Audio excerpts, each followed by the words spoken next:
Good morning అండి. Welcome to VTV. Shravana మాసం వచ్చింది. వ్రతాల మాసం కూడా ఇదే రోజు. వేడుకలు ఉత్సవాలు జరిగే కార్యక్రమం కూడా ఈ మాసం నుంచే ప్రారంభమవుతుంది. కాబట్టి ప్రధానంగా యువత ఒక విషయాన్ని బాగా గమనించాలి. ఏమరపాటుగా ఉంటే యావత్ కుటుంబాన్నే శోక సందర్భంలో ముంచెత్తే అవకాశాలు గట్టిగా ఉన్నాయి. అదిగాక ఈ శ్రావణ మాసం తర్వాత వినాయక చవితి వస్తుంది, తర్వాత నవరాత్రి దుర్గా ఉత్సవాలు వస్తాయి. ఇలా ఒకదానికి ఒకటి ఉత్సవాలు వస్తూనే ఉంటాయి. ఈ నేపథ్యంలో ఉత్సాహాల నిర్వహణలో భాగంగా యువత ఉత్సాహంగా ఏమరపాటుగా ఉంటే వారి ప్రాణాలకే చేటు తెచ్చుకునే అవకాశం ఉంటుంది.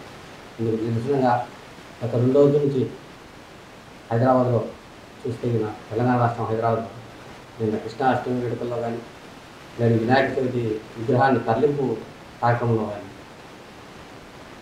కొంతమంది యువత అసలు బాశారు. దగ్గర ఈ 2-3 రోజుల్లోనే ఉత్సవాల భాగంగా 9 మంది దాకా వచ్చినటువంటి సమాచారం ఉంటుంది. కాకపోతే నిన్నటి రోజున బండ్లగూడలో వినాయకుని విగ్రహం తీసుకెళ్తుండగా పరిస్థితి చోటు చేసుకుంది. అంబర్పేటలోని వినాయక మండపం వేస్తుండగా మరో విద్యుత్ శాఖ ఘటన కూడా చేసుకుంది. చాంద్రాయణగుట్ట నుంచి పురాణాపూర్కు గణేష్ విగ్రహాన్ని తీసుకొని వెళ్తుండగా బండ్లగూడ వద్ద ట్రాక్టర్ కరెంటు వైర్లకు తగిలి యువకులు విద్యుత్ శాఖతో 2 మృతి చెందారు. ఆ మృతులు వికాస్ ధోనిలుగా గుర్తింపు పొందారు.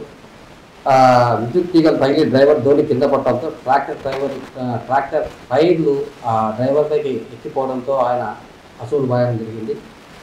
ఇక అంబర్పేటలో మండపానికి అడ్డు వచ్చిన విద్యుత్ వైర్ను కట్టతో పైకి లేపుతుండగా విద్యుత్ శాఖ తగిలి రామ్ చరణ్ అనే వ్యక్తి కూడా తీవ్ర గాయాలై చికిత్స పొందుతూ మృతి చెందారు.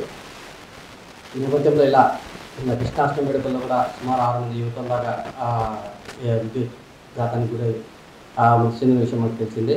ఈ నేపథ్యంలో ప్రస్తుతం ఉత్సవాల నిర్వహణలో యువత చాలా అప్రమత్తంగా ఉండాలని విద్యుత్ శాఖ అధికారులు కూడా దీనికి సంబంధించిన తగిన ఏర్పాట్లు చేస్తున్నారు. వాటితో సహకరిస్తూ యువత కూడా ముందు కదిలితే ఉత్సవాలను వేడుకలను అంగరంగ వైభవంగా జరుపుకోవచ్చు. కాకపోతే ఏమరపాటున చేసే ఒక చిన్న తప్పిదం ఏకంగా కుటుంబాలను సైతం శోక సంతలో ఉంచే అవకాశం ఉంది. యువత తస్మాత్ జాగ్రత్తగా ఉండాలి.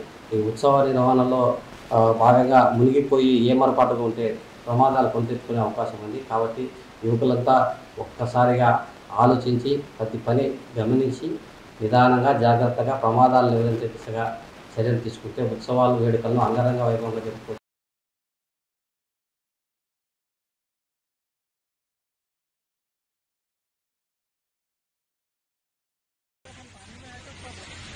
पानी में तब रहा है बहुत बहुत है।